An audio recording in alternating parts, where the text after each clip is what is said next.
Hebreus capítulo 10, verso 25, está escrito assim: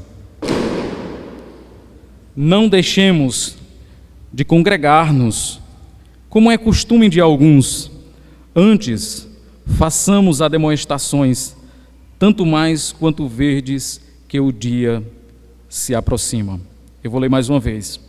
Não deixemos de congregar-nos, como é costume de alguns, antes façamos admoestações, e tanto mais quanto verdes que o dia se aproxima. Meus irmãos, como falei no período introdutório para vocês, nós não sabemos categoricamente quem escreveu essa epístola tão importante que é a Epístola aos Hebreus. Não existe unanimidade entre os teólogos, entre aqueles que estudam a palavra de Deus, com respeito ao autor de Hebreus. Alguns vão dizer que foi Paulo, outros vão dizer que foi Apolo, outros vão dizer que foi Barnabé. Então cada um segue uma linha de entendimento com respeito a essa questão. Mas o que é mais importante não é nós descobrirmos ou tirarmos a cortina e a venda e saber quem verdadeiramente escreveu a Epístola aos Hebreus, mas focar no conteúdo dessa epístola, pois é um conteúdo de muita, mas muita importância. Quando o autor aos Hebreus escreveu esta epístola, ele estava lidando com uma realidade que não é tão incomum para a igreja cristã em toda a sua história. Nós sabemos que quando o cristianismo surgiu, de forma ali incipiente, lá em Atos dos Apóstolos, a igreja ela começou minúscula. Entretanto, ela foi tomando proporções gigantescas. Havia a promessa de Cristo com respeito à igreja, de que ela seria como um fermento na massa.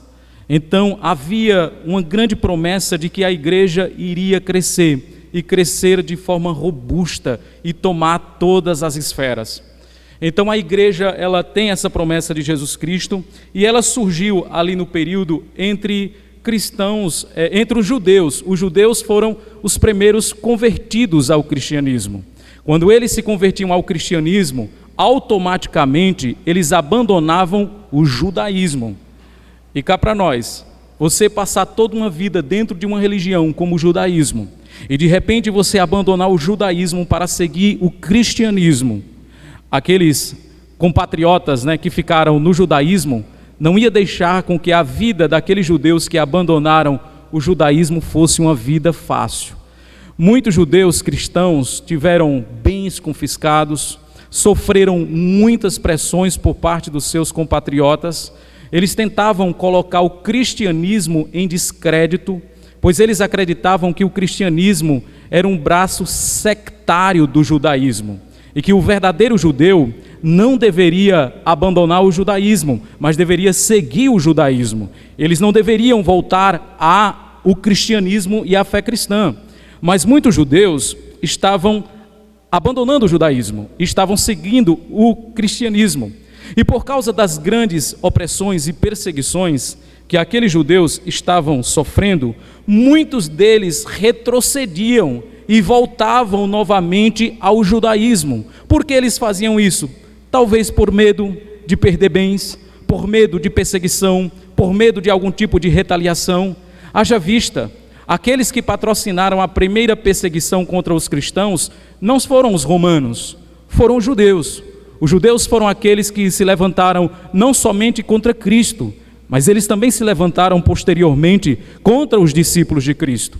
Então as primeiras perseguições aos cristãos, ela foi perpetrada e patrocinada pelos judeus. Então é bem verdade que aqueles irmãos estavam sofrendo muito tipo de hostilidade, e eles estavam deixando o cristianismo e voltando novamente ao judaísmo. Portanto, o autor de Hebreus, quando ele escreve essa epístola, ele está fazendo uma defesa, uma apologia à fé cristã. Ele está mostrando que o cristianismo, ele é superior em todos os aspectos ao judaísmo. O judaísmo é a sombra e o cristianismo é a realidade. Todos aqueles elementos da religião judaica convergia e apontava para uma única direção, que é o nosso Senhor Jesus Cristo. Se você for ler os capítulos iniciais da Epístola aos Hebreus, você vai ver que o autor, ele vai dizer que Cristo Jesus, ele foi feito menor do que os anjos com respeito à sua humanidade, mas como ele é Deus, todos os anjos do Senhor devem adorá-lo. Ou seja, o autor aos Hebreus está dizendo que Cristo Jesus, aquele que foi crucificado e desprezado pelos judeus, ele recebe a adoração dos anjos. Em outras palavras, o autor aos Hebreus, ele está dizendo o seguinte, que Cristo, ele é Deus, pois somente Deus pode receber a adoração. O autor aos Hebreus também vai dizer que Cristo, ele é superior ao sacerdócio do Antigo Testamento, o sacerdócio araônico que foi estabelecido por Deus para guiar o povo no culto ao Senhor. Cristo, ele é superior ao sacerdócio do Antigo Testamento. Ele é o perfeito sumo sacerdote. Ele é aquele que é ao mesmo tempo que é a oferta, ele é aquele que também é o sacerdote. Então Cristo é superior ao sacerdócio do Antigo Testamento. Ele também é superior a todos os sacrifícios que eram feitos dentro do tabernáculo. Cristo é superior a tudo isso, até porque cada sacrifício que era oferecido ali no Antigo Testamento, ele apontava para Cristo como o Cordeiro de Deus que tira o pecado do mundo. Então Cristo, ele é superior ao sacerdócio. Os sacrifícios do Antigo Testamento apontavam para ele, e o autor aos Hebreus também vai dizer que Cristo, ele é superior a Moisés. Ou seja, você percebe que o autor, ele está fazendo uma defesa do cristianismo. Cristo é superior a Moisés. Moisés, ele é quase que idolatrado entre os integrantes e os adeptos do judaísmo. Moisés, ele tem uma importância muito grande. Ele é o maior profeta da antiga aliança. Ele foi aquele que se destacou por conduzir o êxodo, a saída do povo do Egito, do período de escravidão, conduzindo o povo pelo deserto até a terra prometida. O autor aos Hebreus vai mostrar que Cristo é superior a Moisés. O autor aos Hebreus, ele também vai dizer que Moisés e Josué, eles não deram o descanso ao povo. Quem deu o verdadeiro descanso ao povo foi Jesus Cristo. É nele que nós encontramos o nosso descanso. Você percebe que em toda a narrativa da Epístola aos Hebreus, o autor está preocupado em mostrar que o cristianismo, ele é superior ao judaísmo. Por que ele está fazendo isso? Por causa daqueles cristãos judeus que estavam retrocedendo para o judaísmo. Para o autor aos Hebreus, deixar o cristianismo, voltar ao judaísmo é um retrocesso, é você abandonar a realidade e voltar novamente às sombras, é você abandonar a Cristo e você voltar novamente àquele antigo cerimonial levítico, ou seja, é um retrocesso na vida cristã. Uma vez que o cristianismo é superior ao judaísmo, pois o judaísmo de alguma forma ele apontava para o cristianismo, eles não deveriam abandonar o cristianismo. E é por isso que existe uma intenção do autor aos Hebreus, quando ele escreve aí no capítulo 10 e no verso 25, quando diz: não deixemos de congregar-nos como é costume de alguns. Ou seja, muitos judeus estavam abandonando as suas congregações para voltarem novamente às sinagogas. Eles estavam deixando o cristianismo para voltar ao judaísmo, estavam deixando a verdade ou a realidade para voltar novamente às sombras. É por isso que ele diz: olha, não deixem de congregar, como é costume de alguns. No capítulo 6, ele também vai dizer que aqueles que foram iluminados, experimentaram os poderes do mundo vindouro e retrocederam, é impossível que sejam conduzidos ao arrependimento. Você percebe que o autor aos Hebreus está preocupado em firmar aqueles irmãos na fé cristã. Enfim, diante dessa introdução para nós, o que eu queria frisar para as nossas vidas e para os nossos corações à luz desse texto e dessa passagem bíblica? O nosso grande problema muitas vezes é que quando nós lemos essa passagem aqui, o verso 25 do capítulo 10, você pode até dizer: pastor, isso aí não serve para mim, porque eu estou na igreja, eu venho aos cultos, eu frequento a igreja dominicalmente, eu não falto às reuniões, de alguma forma eu estou envolvido com a igreja.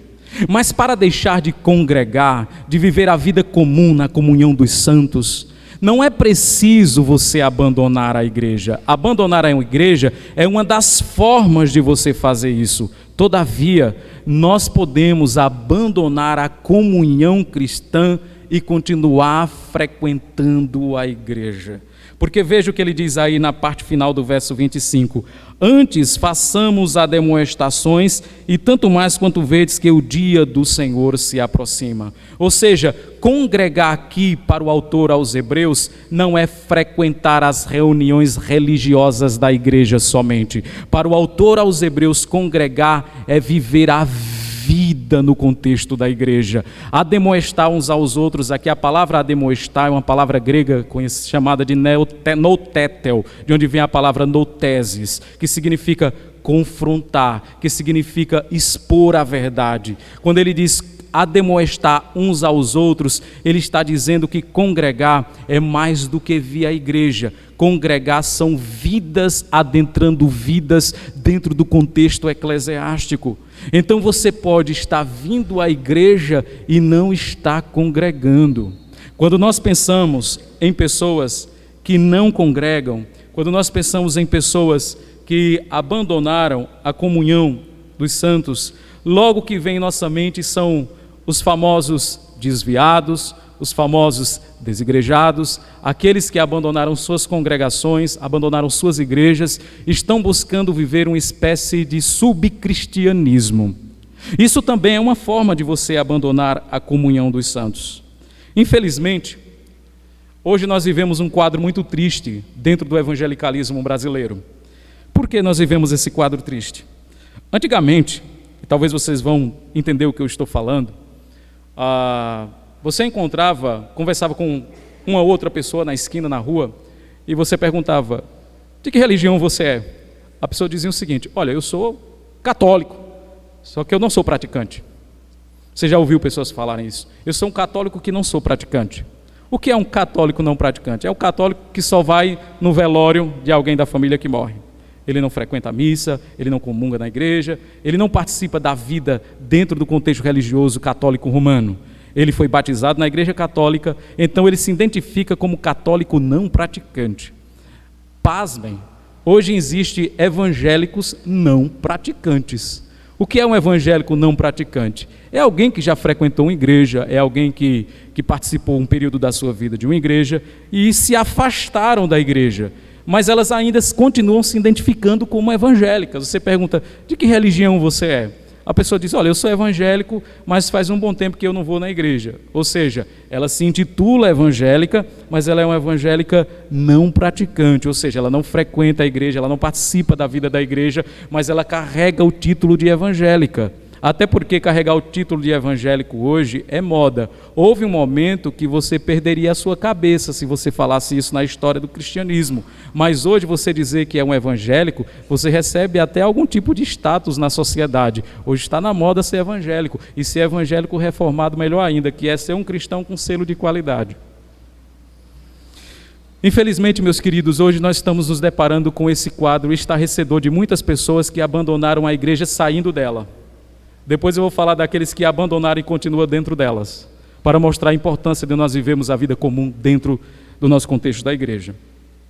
Existe um movimento hoje na atualidade, que é chamado de movimento dos desigrejados. Talvez vocês conheçam esse movimento, e tem um livro muito bom de um pastor congregacional chamado Hidauro Campos. Ele fez uma grande pesquisa com respeito ao movimento dos desigrejados, talvez seja um dos livros mais importantes hoje escritos dentro dessa temática. Ele escreveu esse livro, eu não lembro todo o título do livro, mas é Desigrejados. O reverendo Hidauro Campos escreveu esse livro. E é interessante porque tem hoje muitas pessoas que abandonaram as suas igrejas, abandonaram as suas comunidades cristãs, e estão buscando viver uma espécie de cristianismo de ilha. O movimento dos desigrejados, por exemplo, ele não é um movimento monolítico. Você não consegue olhar para esse grupo de pessoas e dizer: olha, todos pensam dessa forma. Ele é um movimento muito fragmentado. Por exemplo, existem os desigrejados que são chamados de desigrejados ativistas. O que é um desigrejado ativista? Desigrejado ativista é aquele que passou um período na igreja, servindo na igreja, e de repente eles saíram da igreja e começaram a atacar a igreja institucionalizada. O que é que eu falo de igreja institucionalizada? Uma igreja estabelecida formalmente, juridicamente, com CNPJ, com tal, com todas essas questões, vamos dizer assim, mais burocráticas. Eles dizem que a igreja não é uma instituição, a igreja é um organismo vivo. Eles estão corretos nisso. De fato, a igreja é um organismo vivo, mas a igreja também é uma instituição. Nós precisamos entender que nós estamos nesse mundo. Então eles dizem que a igreja institucionalizada, ela abandonou aquela simplicidade dos primórdios do cristianismo. Existe hoje tantas pessoas, e eu conheço algumas que são tão saudosistas, onde eles dizem, a igreja hoje não é como a igreja dos seus primórdios, a igreja nos primórdios era uma igreja mais amorosa, era uma igreja que tinha comunhão, os irmãos uns com os outros, não existia placa de igreja, não existia denominacionalismo, não existia nada disso, todo mundo vivia em paz e feliz para sempre. Isso é romantismo. Porque se nós lermos as páginas do Novo Testamento, a gente vai perceber que as igrejas, tinham igrejas que eram muito complicadas. Eu estava falando há pouco para alguém, eu não lembro quem foi, que se você fosse na igreja de Corinto, provavelmente você não queria congregar nessa igreja, você não queria ir lá. Por quê? Por causa dos grandes problemas que existiam dentro da igreja de Corinto. Problema de facção e divisão, tinha problema lá também de imoralidade. Tinha um membro lá que estava vivendo maritalmente com a esposa do pai. Lá tinha também problema de escândalo envolvendo comidas sacrificadas a ídolos. Lá também tinha problemas doutrinários com respeito à ressurreição dos mortos. E tinha um tal de batismo pelos mortos que até hoje ninguém sabe o que é. Agora imagine como era uma igreja complicada, a igreja de Corinto. Eu disse, e pensando comigo, eu disse, era uma igreja que eu não sei se eu queria pastorear. E quando Paulo introduz a carta dele à igreja de Corinto, ele diz, aos santos de Corinto. Paulo, não diga uma coisa dessa. E sabe quem plantou a igreja de Corinto? Quem evangelizou aquela região? O apóstolo Paulo. O grande bandeirante do cristianismo. Talvez o principal dentre os apóstolos.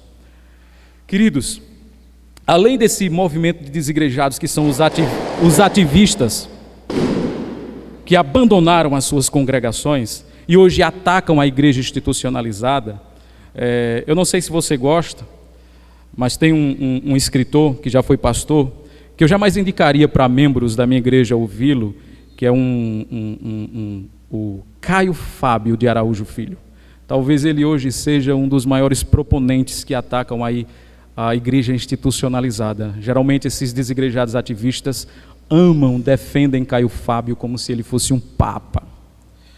Caio Fábio é aquele mesmo, que parece com o Henrique Cristo. Olha que interessante, meus irmãos. Além dos desigrejados ativistas, nós temos pessoas que abandonaram as igrejas porque elas foram machucadas e elas foram feridas dentro da igreja. E eu digo a vocês, irmãos, eu já conheci pessoas assim.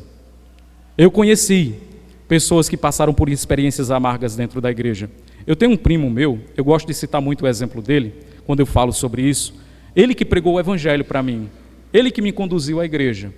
E hoje ele segue páginas de movimentos dos desigrejados. E ele ataca ferrenhamente a igreja institucionalizada. Por gratidão a Deus, um dia eu fui procurá-lo para conversar com ele, para tentar trazê-lo novamente para a vida de comunhão da igreja. E ele falou para mim, eu não vou mais para as sinagogas de Satanás. A igreja de hoje é diferente da igreja dos primórdios. Cristo não veio morrer para fundar uma denominação. Então eu prefiro servir a Deus em casa. Para mim, igreja é uma quadrilha. E os pastores são o chefe dessa quadrilha. E detalhe, eu era pastor, eu fiquei muito ofendido com isso. E eu olhei para ele e disse assim, rapaz, você me conhece, nós somos parentes, você acha que eu sou um chefe de quadrilha? Ele disse, olha, pelo que eu lhe conheço, eu sei que você não é, mas se você está dentro do sistema, você compactua com ele. Aí eu entendi que eu não deveria lançar pérolas aos porcos, e foi o momento em que eu terminei me afastando dele. Não me afastando no sentido de que não quero mais ter nenhum tipo de contato. Estou aqui, se um dia ele precisar, eu estarei aqui para ajudá-lo, para esclarecer a ele algumas questões que ele tem dúvida e de alguma forma servi-lo. Eu indaguei a ele, olha como o movimento dos desigrejados ele é um problema. Eu disse a ele, como é que você consegue viver o cristianismo longe da igreja? Ele disse, para mim, Cristo basta. Tem coisa mais espiritual do que isso? Para mim, Cristo basta. E eu conversando com ele, eu disse assim, como é que você participa da ceia? Como é que você participa da ceia? Ele disse, eu não preciso de ceia. Basta para mim Cristo, o pão vivo que desceu dos céus. Uau! Eu conversando com ele, eu disse assim, Mateus 18 diz que se teu irmão pecar, vai até ele. Se ele não te ouvir, leva mais alguém. Se não te ouvir, leva a igreja. Como é que você lida com isso? Leva a igreja, você rejeita a igreja. Como é que você vive a questão da disciplina eclesiástica, da prestação de contas? Ele disse, eu não presto contas a homens, eu presto contas a Deus. Como é espiritual, né, tudo isso? E eu disse para ele, como é que você exerce seus dons que Deus te deu? Porque os dons são exercidos no contexto comunitário para a edificação da igreja. Ele disse, eu sou igreja.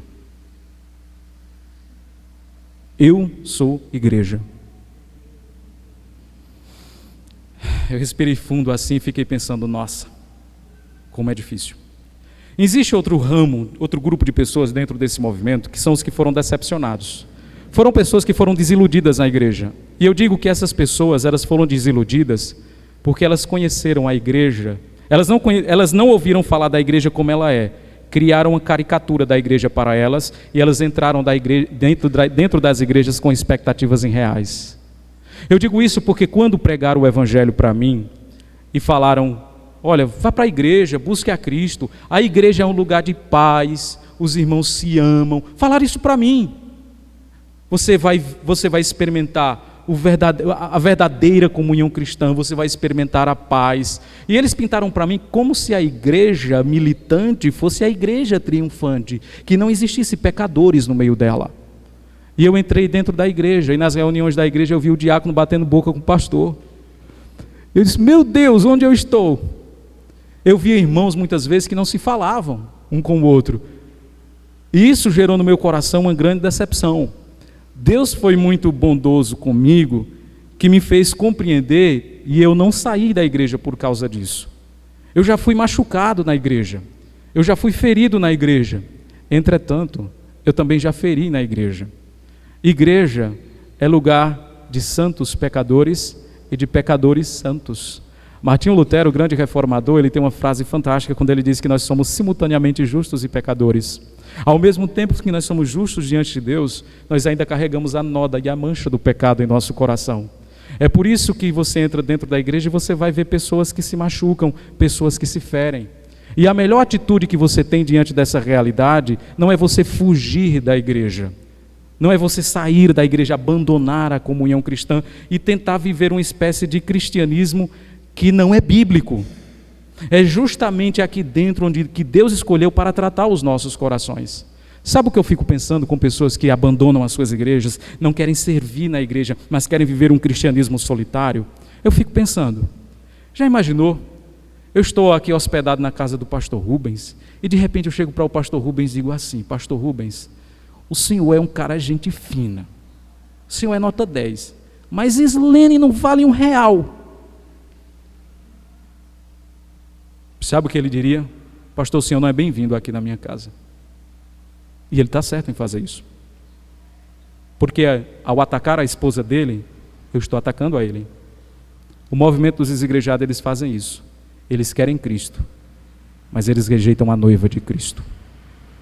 Eles dizem que amam a Cristo, mas eles rejeitam a igreja. Ou seja, eu quero Cristo, eu amo a Cristo, mas a igreja é corrupta.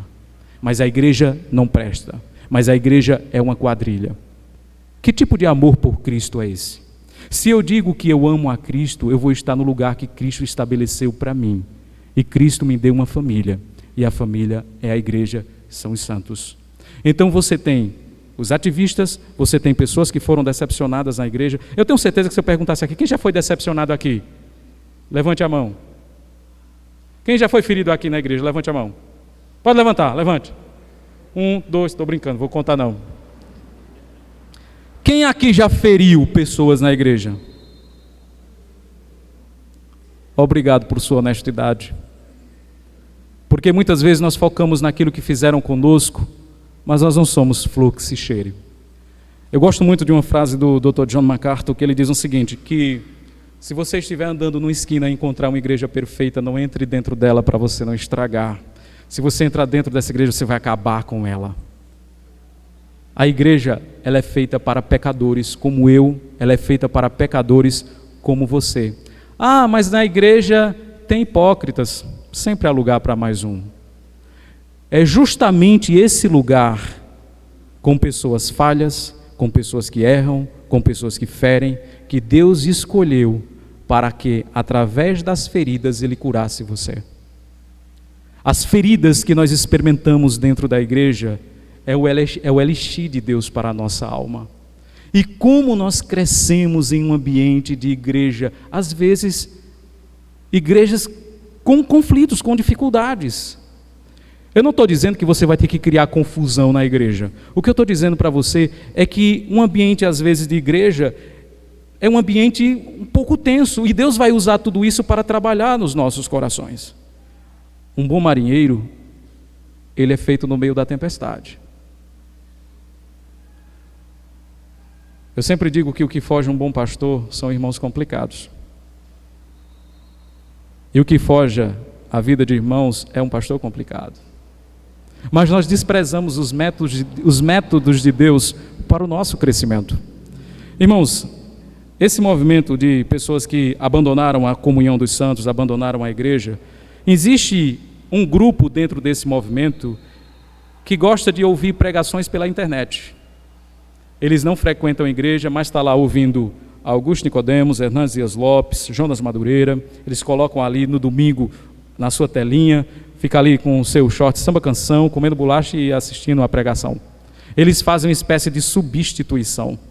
E o mais interessante diante de tudo isso, e o Idauro ele fala muito sobre isso, é que existe um grupo dentro desse movimento, para você ver como é a necessidade do ser humano de congregar, que são pessoas que verdadeiramente foram salvas por Deus, mas passaram por algum tipo de decepção, ou têm dificuldade com a igreja institucionalizada, saíram. E sabe o que eles fizeram? Criaram uma outra instituição. Eles não gostam de chamar de igreja institucionalizada, eles chamam de igreja orgânica. Mas sabe qual é o problema? É que mesmo esse movimento informal, ele vai exigir algum tipo de formalidade. Essas pessoas vão se reunir. A questão é, eles vão se reunir aonde? Não vai ter que ter um lugar? Vai. Certo. Se tem pessoas reunidas, vai ter algum tipo de gasto. Quem é que vai pagar? Vai ter que usar energia. Quem é que vai pagar? Se tem reunião, vai ter quem conduz a reunião. Alguém vai ter que liderar. No fim das contas, eles removem uma instituição para colocar outra. Esse é o ponto. E meus irmãos, talvez você esteja aí sentado no banco nesse momento e pensando, pastor, graças a Deus que eu estou na igreja. Já fui decepcionado, já decepcionei, já fui desiludido, minha ficha já caiu, mas eu amo a igreja e tal, e você está aqui dentro. E muitas vezes nós nos sentimos melhores do que os desigrejados, aliás, porque nós estamos igrejados. Nós estamos vindo para a igreja, nós estamos frequentando o culto. Mas o que eu queria falar para você nessa manhã de hoje, eu não tenho desigrejados aqui no nosso meio, espero que não tenha desigrejados aqui, se tivesse, converta verdadeiramente. Mas o que eu quero dizer para você é que você pode abandonar a comunhão dos santos, você pode abandonar o congregar e continuar vindo para a igreja. Tem muitas pessoas que são frequentadoras de igreja, frequentadoras de culto. Elas vêm no domingo bater o cartão, para que o pastor depois não ligue, irmão, senti sua falta, porque não veio hoje. Quando o pastor faz isso, é que ele está cobrando você. É uma forma educada de cobrar você. Aí a gente, poxa, acorda domingo, doido para assistir Fórmula 1, aqueles que gostam, doido para assistir um futebol, aqueles que gostam. Aí diz, nossa, eu tenho que ir para a igreja. Ah, se eu não for, os irmãos vão pegar no meu pé. Ah, eu vou. Eu bato meu cartão, termina a reunião, eu vou embora para casa. Ninguém vê mais o rosto dessa pessoa. Ela chega atrasada e às vezes sai da igreja antes do tríplice amém. Ou seja, cumpri a minha agenda de domingo, a minha responsabilidade. Nós deveríamos encarar a igreja com mais seriedade. Eu vou dizer por quê. Porque Cristo morreu por ela. Esse é o lugar que Cristo estabeleceu para você. A igreja não é um clube social. A igreja não é um lugar para você ir quando você não tem para onde ir. O shopping está fechado, o parque está fechado. Eita, vamos para a igreja. E você vem domingo após domingo e muitas vezes se sente melhor do que alguém que abandonou a igreja, e você abandonou a igreja vindo para ela. Não é preciso sair da igreja para abandonar a igreja. Muitas vezes nós abandonamos a nossa congregação e continuamos frequentando ela. E quando é que isso acontece? Quando eu não passo de um mero frequentador de culto. Eu não me envolvo com a igreja. Eu não me envolvo com as coisas da igreja. Eu não quero me ferir, eu não quero ser ferido, eu não me envolvo com nada. Eu vou lá, assisto o meu culto, não chama nem de cultuar, eu assisto o meu culto e vou embora para minha casa. Você já abandonou a igreja. Mesmo vindo aqui, dominicalmente, você abandonou a igreja. Você abandonou, você precisa se envolver. O texto aqui de Hebreus diz que nós não devemos deixar de congregar, mas nos admoestar uns aos outros, ou seja, igreja é vida entrando dentro de vidas. Pastor, eu não devo satisfação a ninguém. Você não entendeu o que é congregar, você deve satisfação sim. Você deve satisfação sim. Tem irmãos que chegam domingo, não vêm para a igreja, nem dá uma desculpa, pelo menos esfarrapada para o pastor. O pastor nem sabe porque a pessoa não veio, a liderança da igreja, ele simplesmente não vem. Ele não dá satisfação a ninguém, ele não presta contas da vida dele para ninguém. Quantas pessoas aqui nessa igreja talvez estejam enfermas e precisem de uma visita sua? Você visitar a pessoa, orar, encorajá-la. Mas você não faz. Aliás, nós vivemos em uma época que reflete muito bem aquele ditado que diz: quando a farinha é pouca, é meu pirão primeiro. Nós estamos preocupados com nossa própria vida. Você percebe que Deus nos salva individualmente, mas Ele nos põe para vivermos em comunidade, em família. A igreja é a nossa família. E eu vou ser bem honesto com vocês. A igreja do nosso Senhor Jesus é a nossa família na fé. E é mais importante do que nossa família biológica. É mais importante do que nossa família biológica. Pastor, o que é isso que o Senhor está dizendo? Ela é importante por uma questão essencial. Quando nós morrermos, esses vínculos familiares biológicos, eles se desfazem. Nós teremos uma família única no céu. Você que é casado, você que é casada, você não vai para o céu e lá continuar a vida conjugal com seu marido. Haja vista, quem é viúvo e casou de novo, imagina o problema quando chega lá. Ele é meu, não, ele é meu, não é meu. E o céu vira o inferno. Esses vínculos irão se desfazer totalmente, mas o vínculo de irmandade, de irmãos em Cristo, esse vínculo vai permanecer. Eu sempre digo, minha esposa, eu falo para minha esposa e digo o seguinte: a pessoa mais importante na minha vida é o Senhor. Abaixo do Senhor é a igreja. Abaixo da igreja é minha esposa. E abaixo da minha esposa é o ministério. Porque quando eu partir desse mundo, eu vou com os meus irmãos para a eternidade, esse vínculo vai continuar. Às vezes eu digo, eu ir para a igreja, olhar para a cara daquele irmão, aquele hipócrita, olhar para a cara dele, eu vou perder meu dia indo para a igreja, não. Você vai para o céu com ele. Espero que esteja indo com ele. E você vai passar a eternidade com ele. Dá para amar e suportar, não dá? Então congregar é mais do que frequentar a igreja. Congregar é vidas se importando com vidas. Eu falei ontem à noite da importância de proclamarmos o Evangelho de Jesus como parte das boas obras que Deus preparou para nós. Entretanto, existe uma obra que é boa também, que ela é feita dentro da igreja, que é o cuidado de uns para com os outros. Às vezes a gente acha que cuidar dos irmãos é uma responsabilidade exclusiva do pastor, mas não é. A gente não aguenta. É muita gente. E é muita gente complicada. A responsabilidade de cuidar é uma responsabilidade mútua da igreja. Eu tenho responsabilidade com o meu irmão e o meu irmão tem responsabilidade comigo. Deus não chamou todos para o pastorado, mas Deus chamou todos para o pastoreio. Deus não chamou todos para o diaconato, mas Deus chamou todos para a diaconia. Quando eu falo sobre isso, eu estou dizendo que você não precisa do ofício de pastor para apacentar, e você não precisa do ofício de diácono para servir. Todo aquele que foi convertido por Deus, ele tem a responsabilidade do pastoreio e a responsabilidade da diaconia. E nós vamos prestar contas a Deus por causa disso. Quando você visita um irmão da sua igreja que está enfermo, quando você visita uma viúva solitária, você está praticando o pastoreio. E quando a igreja faz isso, ela alivia muito esse fardo das costas do pastor, esse peso que o pastor carrega de ter que conduzir um rebanho. Ajuda muito a nossa vida. Mas quando a igreja e os irmãos pensam somente em si, tem uma irmã viúva que precisa de uma visita, que o Espírito Santo a visite.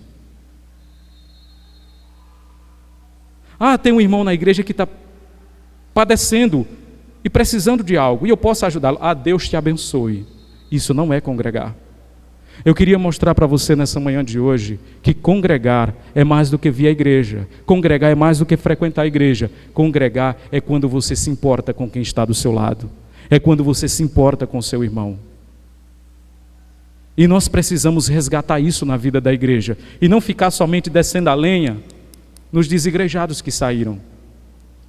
E os desigrejados que estão? E aqueles que abandonaram a comunhão dos santos há muito tempo e estão no meio dos santos.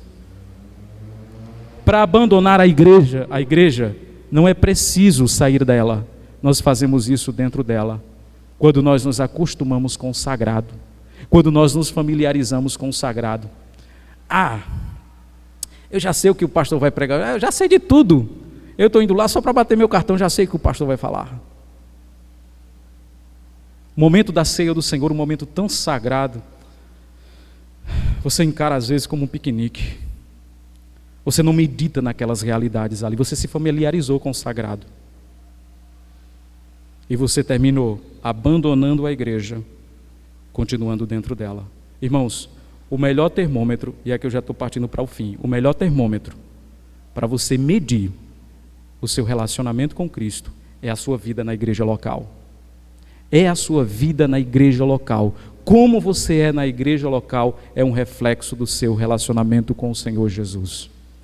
Você não tem como dizer, meu compromisso é só com Deus. A igreja é um detalhe.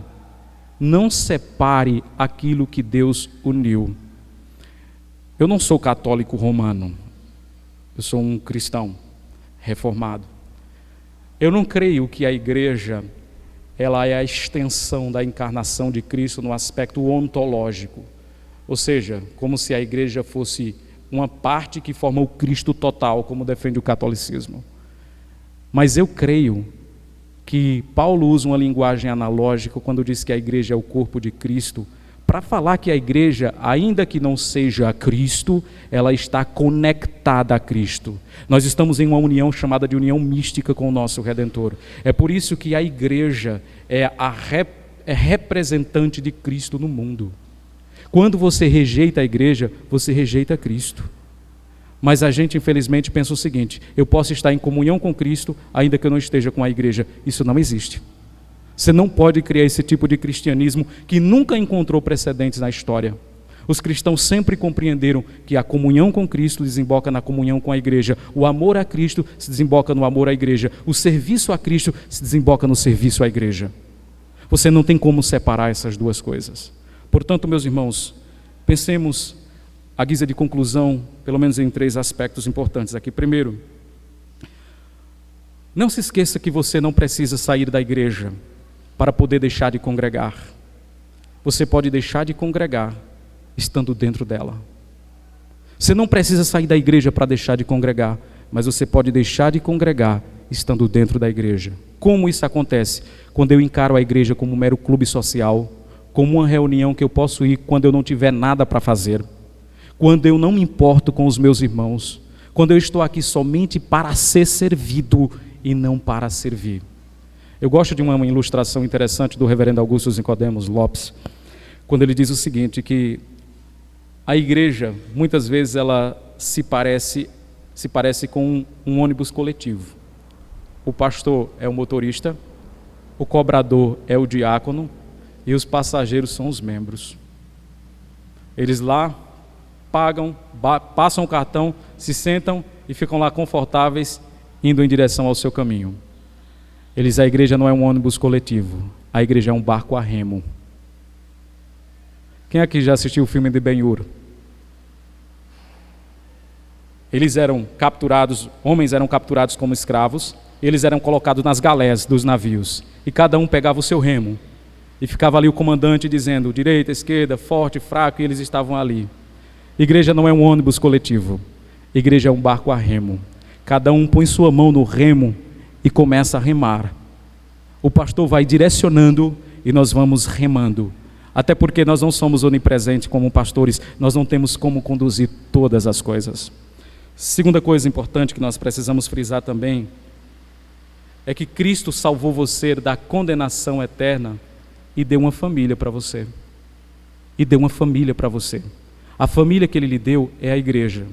Assim como nós nos importamos com nossa família biológica, nós devemos nos importar com nossa família espiritual. Assim como nós temos apreço pela nossa família de sangue, nós temos que ter apreço pela nossa família de fé. Haja vista, ela é mais importante do que a nossa família biológica, porque a família na fé, ela transcende tempo, espaço e matéria, ela vai continuar. Nós estamos em uma grande comunhão, conhecida como comunhão dos santos, que é formado por aqueles que foram, aqueles que são e aqueles que serão salvos. Nós estamos unidos em torno de uma única pessoa, que é Jesus Cristo. E por fim, meus queridos, esta manhã de hoje é uma oportunidade para você deixar de ser um frequentador de culto e você passar a ser alguém que de fato congrega. Seu cristianismo não se resume somente a um período de culto, mas seu cristianismo será um estilo de vida, em que você se importa, em que você se preocupa, em que você vai usar o que Deus te deu para você servir ao seu próximo. Eu sempre digo que Deus não nos chamou para sermos represas da sua bênção. Deus nos chamou para sermos canais da sua bênção. Nós não somos reservatórios da bênção de Deus. Nós somos um meio pelo qual Deus vai se utilizar para nos abençoar, para abençoar outros. Tem uma palavra do apóstolo São Paulo, que ele diz assim: o Deus que consola os abatidos, me consolou com a chegada de Tito. Como foi que Deus consolou Paulo? Com a chegada de Tito. Deus quer usar você para abençoar a vida de outras pessoas. E quando você é utilizado por Deus para abençoar outros, é o próprio Deus abençoando através de você. Não espere que um anjo venha do céu consolar alguém. Deus escolheu você para consolar os abatidos. Deus escolheu você para orar pelos que sofrem na igreja. Deus escolheu você para visitar as viúvas solitárias da igreja. Deus escolheu você para servir ao seu irmão. Deus chamou você para servi-lo. Tem uma frase do nosso Senhor Jesus, onde ele diz que o Filho do Homem não veio para ser servido, mas veio para servir, dar a sua vida em resgate por muitos. Cristo não veio para ser servido, Ele veio para servir. Que esse possa ser o lema da nossa vida. Deus abençoe, irmãos.